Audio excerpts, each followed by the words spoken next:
کیا آپ یہ سمجھتے ہیں کہ ہاتھ باندھ کر قبلہ رو کھڑے ہونا، گھٹنوں پر جھک جانا، زمین پر پیشانی رکھ دینا اور چند الفاظ زبان سے ادا کرنا ہی عبادت ہے؟ کیا آپ یہ سمجھتے ہیں کہ رمضان کی پہلی تاریخ سے شوال کا چاند نکلنے تک، صبح سے شام تک بھوکے پیاسے رہنے کا نام ہی عبادت ہے؟ کیا آپ یہ سمجھتے ہیں کہ قرآن کے چند رکوع زبان سے پڑھ لینا ہی عبادت ہے؟ کیا آپ یہ سمجھتے ہیں کہ مکہ معظمہ جا کر کعبہ کے گرد چکر لگانا ہی عبادت ہے؟ اصل میں ہم نے چند ظاہری افعال کو عبادت کا نام دے دیا ہے، اور جب کوئی یہ اعمال کرتا ہے تو ہم سمجھتے ہیں کہ اس نے اپنے مقصد تخلیق پورا کر لیا ہے۔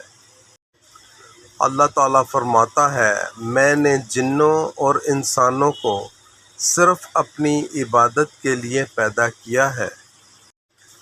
اصل عبادت یہ ہے کہ انسان ہر وقت اور ہر حال میں اللہ کی اطاعت کرے، ہر اس قانون کو چھوڑ دے جو اللہ کے قانون کے خلاف ہو، اور ایسا طرز زندگی اپنائے جس میں ہر فیصلہ اور ہر عمل اللہ کی رضا کے مطابق ہو۔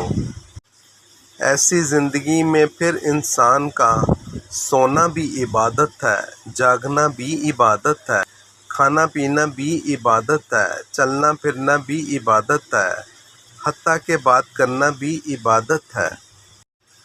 اگر کوئی شخص نماز پڑھتا ہے مگر جھوٹ بولتا ہے، روزہ رکھتا ہے مگر دھوکہ دیتا ہے، قرآن پڑھتا ہے مگر اس پر عمل نہیں کرتا، حج کرتا ہے مگر اللہ کے حکم کی بجائے لوگوں یا اپنے نفس کی پیروی کرتا ہے، تو یہ عبادت کی اصل روح سے خالی ہے۔